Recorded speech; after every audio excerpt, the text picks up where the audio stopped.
Parthiban Kanavu, English translation by Anand Kannan, narrated by Sujatha Anand. Book 3, Chapter 28. Kundavi's Demand. As Vikraman was watching Ponnan disappear, he heard rustling leaves behind him. Startled, he turned around. Kundavi was emerging from behind a tree. They stood in silence, watching each other. Now I know of the manners of the Chora men. Vanishing without bidding farewell to your host, said Kundavi. Vikraman could not think of a reply. Kundavi resumed. Did Thiruvalluvar only say perseverance yields wonders? Did he not say Nandri marappadu nandrandru, meaning it's ungracious to forget a helpful deed? Vikraman was taken aback. How do you know? Did you by any chance? Yes, I saw you recover the chest. I was also listening to everything. Really? Yes, I also know who you are. Vikraman thought for a while and responded. Then you should understand why I wanted to leave without thanking you or taking leave. An outlaw would naturally want to run away rather than risk being captured, wouldn't he? Fearing death? Right. Yes, I need to stay alive for a while. I need to redeem the pledge I made to my father and fulfill the duties to my country. But your life is no longer yours. You were as good as dead in the Mahendra Mandap. I revived you, so your life and soul are mine, said Kundavi. After a thoughtful silence, Vikraman said in a quivering voice, My lady, your words are true in more than one sense. My soul did not become yours just after you saw me at the Mahendra Mandap. It has been yours since we met at Mamalapuram, or even earlier when we saw each other at Kanchi 3 years ago. Do you really mean it? Asked Kundavi. Yes, in a way, you just helped yourself by saving me. If you really mean it, why did you disappear without taking leave? Asked Kundavi with a note of anger in her voice. I see what you mean, but I was afraid I would never leave if I tried to bid farewell. What if you refused to allow me to leave? Do you have such a low opinion of my sense of duty? Did you really think I would stop you from fulfilling your pledge? I now see that I misjudged you. I should have come clean and sought your help from the very beginning. Let bygones be bygones. We should talk about what next. Let's sit here until the boatman returns. Vikraman had a thought at the reference to his boatman. He looked at Kundavi curiously and asked, Do you know what happened to the boat that was tied here? It drifted away in the river. The boatman is wasting his time, replied Kundavi. How did it move away?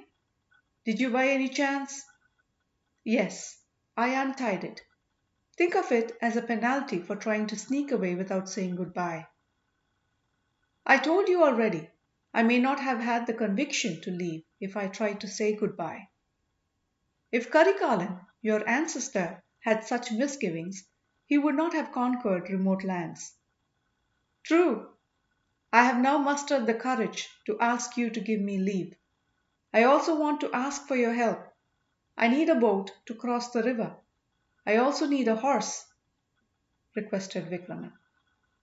I can arrange those, but on one condition. Condition?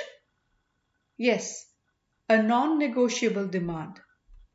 You can't leave me on the shore like you did last time.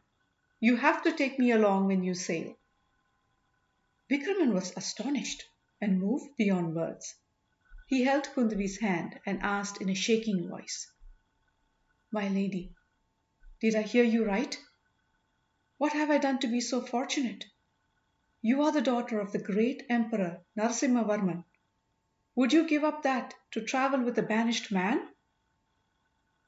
Kundavi was looking at the river. Why do you doubt that? You must think poorly of women to ask me this. Not at all. My mother is Queen Arulmozhi. I would never think of women as anything but strong. However, how is it possible for you to come with me? What will your father say?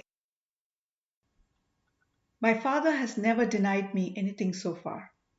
He won't do it now either. They were both brought back to earth by a voice. My king! The voice was Ponnan's. He had arrived when Kundavi and Vikraman were lost in each other's words. He had also heard the last part of the exchange. Vikraman asked, Ponna, I presume you could not find the boat. The princess said she untied it. She has agreed to give us another. I heard that, my king, but I am not sure that there is a need for all this stealth.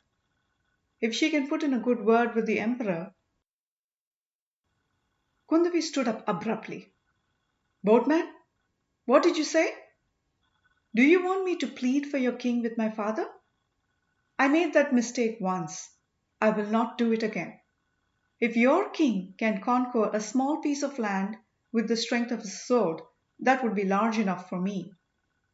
If he decided to row a boat like you do and ask me to live with him in a hut like Valli and you do, I will happily pretend to be the queen of that hut. I will never ask my father to pardon him or to reinstate him as a king.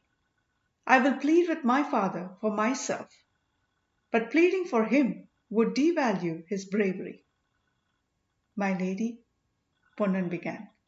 Kundavi interrupted him and resumed. Even if he is identified and is sentenced to death, I won't ask my father to spare his life.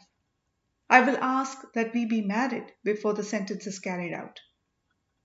Ponnan said, My lady, you may indeed have to do that. Look at the soldiers on that boat. Vikraman and Kundavi turned around. 4 boats were approaching from the direction of Uriyur. The dense foliage had hidden the boats until they had turned the corner. The boats had armed soldiers. They were drawing close to the island. End of chapter 28.